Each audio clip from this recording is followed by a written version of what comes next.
जब से राज्य की बागडोर रानी त्रिलोचना ने संभाली थी, पूरा राज्य त्राही त्राही कर रहा था।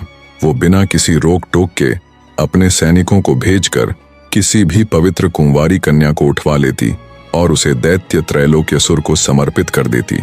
रानी त्रिलोचना का विरोध करने की किसी भी नगर निवासी की हिम्मत न होती। इधर योजना पूरी होने के बाद विभित्सना 7 समंदर लांघने को तैयार थी। सबसे पहले तो उसने मुनि अंगिरा द्वारा दिया हुआ वो बुद्धि फल ग्रहण कर लिया। उसके पश्चात मुनि अंगिरा ने ध्यान कर भगवान विष्णु की सवारी यानी उनके गरुड़ को भी बुला लिया। विभित्सना आचार्य काश्यपंत और मुनि अंगिरा से आशीर्वाद लेकर उनसे विदाई लेती है और भगवान विष्णु जी के गरुड़ पर बैठकर अपनी यात्रा पर निकल पड़ती है।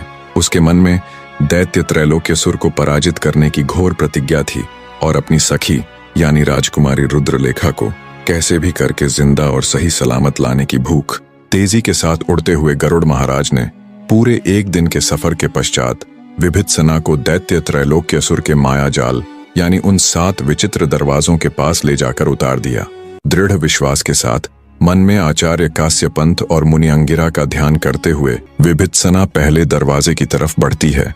जैसे ही विभित्सना उस चमत्कारी दरवाजे के पास जाती है, वो चमत्कारी दरवाजा खुद ब खुद बोल पड़ता है। दासी रमणिका की पुत्री और आचार्य काश्यपंत की शिष्या विभित्सना, बताओ मैं तुम्हारी क्या खिदमत कर सकता हूँ।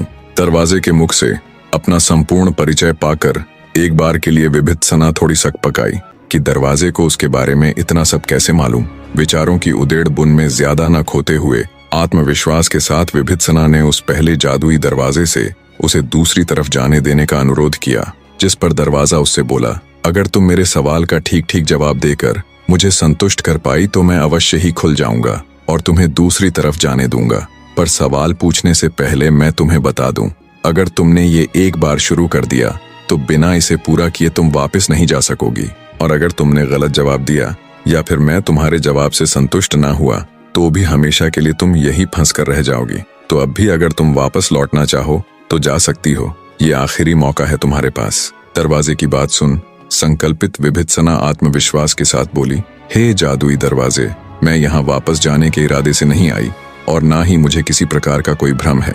तो हे जादुई दरवाजे, अब बिना देरी किए मुझे बताओ कि क्या है तुम्हारी पहेली। विभित्सना के आत्मविश्वास भरे जवाब को सुन दरवाजा बोला, ठीक है, अगर तुम यही चाहती हो तो बताओ मुझे, क्या किसी इंसान के भाग्य को बदला जा सकता है? क्या भाग्य का लिखा मिटाया जा सकता है? क्या नियति को गलत सिद्ध किया जा सकता है?